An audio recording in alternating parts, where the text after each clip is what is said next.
Konnichiwa, konbanwa, welcome back to Japan Enthusiast, and in this video I will talk about Jujutsu Kaisen Zero, the movie. Synopsis: Yuta Okotsu is haunted ever since his childhood friend Rika died in a traffic accident. Her ghost was stuck with him, but her spirit does not appear as the sweet girl Yuta once knew. Instead, she manifests as a monstrous and powerful entity who fiercely protects him. Unable to control Rika's violent behavior, Yuta is helpless to stop the bloodshed that follows from her brutal vengeance.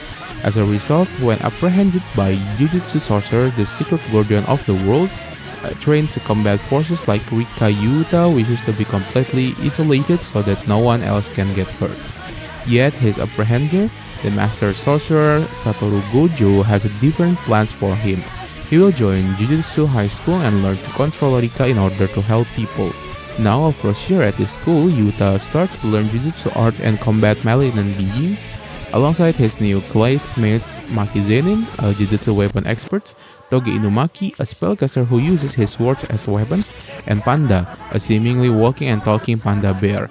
Yuta began to find his place in the world and for once to feel comfortable with his abilities. However, as his training progresses, Yuta comes to learn that the dangers of the Jujutsu world go far beyond of that wicked spirit. For the story, I give a 7. Compared to the main story, this one has a darker tone and also feels repetitive and trying too hard to stick to the main plot. I know it came from the one-shot or chapter 0 before the real Jujutsu Kaisen story, and I'm glad Itadori perspective in the main story was way more entertaining than Okotsu perspective in this movie because both character has a very different characteristic that I will explain it later. For the art, I give it 8. What I could say about Jujutsu Kaisen art style was rough and smooth at the same time. What I mean by rough is the lining and coloring of everything feels thick and heavy, but it actually fits to the theme of the show itself and it feels wicked. But what I mean by smooth is the animation in between frame for the sequential movements such as the battle scene. For the sound, I give it 7.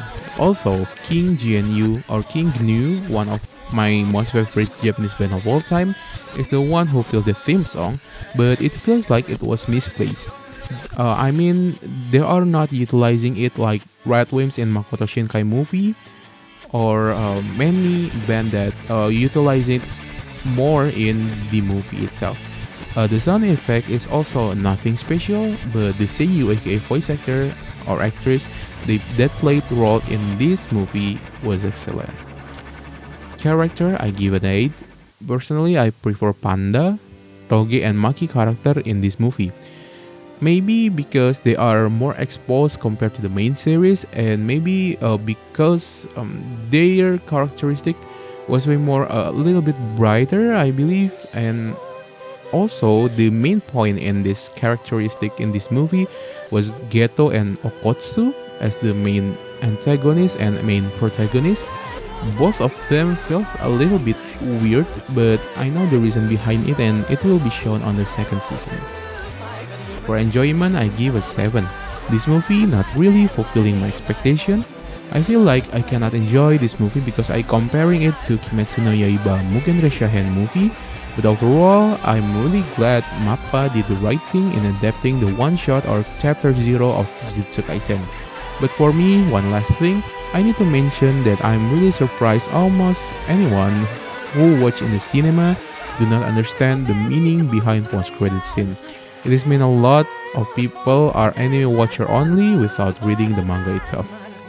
And for the overall, it got from the average of each category points, and it got 7.4.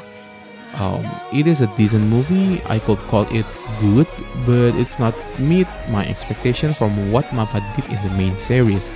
And I also cannot stop myself comparing it to Kimetsu no Yaiba Mugen Reshahen aka Demon Slayer Infinity Arc Train, and that's because both of this anime is the new generation of shonen that's really popular, but the quality of the movie itself it's a little bit different and contrast in the qualities.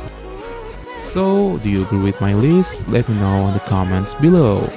I need your thumbs up and your subscribe in this channel to still maintaining this channel until the rest of my life maybe. And don't forget to also share it to other people who also Japan enthusiasts. Once again, thanks for watching and see you next time. Jane!